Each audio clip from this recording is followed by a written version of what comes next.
ராசிபுரம் அருகே புதுப்பாளையம் ஊராட்சியில் நடைபெற்று வரும் வாரசந்தை நிர்வாக காரணத்தினால் தள்ளி வைப்பதாக கூறியதால் அதிமுகவினருக்கும் திமுகவினருக்கும் இடையே கடும் வாக்குவாதமானது ஏற்பட்டிருக்கிறது. கூடுதல் விவரங்களோடு இணைகிறார் செய்தியாளர் கிருஷ்ணா. வணக்கம் கிருஷ்ணா, விவரங்கள். சுபா, நாமக்கல் மாவட்டம் ராசிபுரம் அடுத்த வெண்ணந்தூர் ஊராட்சி ஒன்றியத்துக்குட்பட்ட புதுப்பாளையம் ஊராட்சியில் வாரந்தோறும் ஞாயிற்றுக்கிழமை வாரசந்தை நடைபெறுவது வழக்கம். அந்த வகையில் இந்த ஆண்டிற்கான வாரச்சந்தைக்கான ஏலமானது கடந்த மார்ச் மாதமே நடைபெற வேண்டிய நிலையில் நிர்வாக காரணமாக கடந்த 3 முறை தள்ளி வைக்கப்பட்டதாக கூறப்படுகிறது. இந்த நிலையில் இன்று மீண்டும் ஊராட்சி மன்ற கூட்டத்தில் ஏலத்திற்கான கூட்டமானது வெண்ணந்தூர் வட்டார அலுவலர் கிருஷ்ணன் தலைமையில் நடைபெற்றது. கூட்டத்தில் அதிமுக, திமுக என பலரும் கலந்து கொண்ட நிலையில் ஆளுங்கட்சியின் ஆதரவால் மீண்டும் தள்ளி வைக்கப்படுவதாக கூட்டத்தில் தெரிவித்த நிலையில் அப்போது அதிமுக சரமரியாக கேள்வி எழுப்பி வாக்குவாதத்தில் ஈடுபட்டனர். சுமார் 15 நிமிடத்துக்கு மேலாக அதிமுக கூட்டத்தில் வாக்குவாதத்தில் ஈடுபட்டதால் பரபரப்பான சூழல் காணப்பட்டதை அடுத்து ஊராட்சி மன்ற கூட்டத்தில் ஏலத்திற்கான அறிவிப்பு வெளியிடப்பட்டது.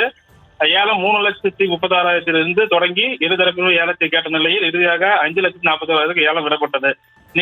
நீண்ட நேரம் போராட்டத்துக்கு பிறகு ஏலம் விடப்பட்டதால் அப்போது பெரும் பரபரப்பான சூழல் காணப்பட்டது. சுபா, விவரங்களுக்கு நன்றி கிருஷ்ணா.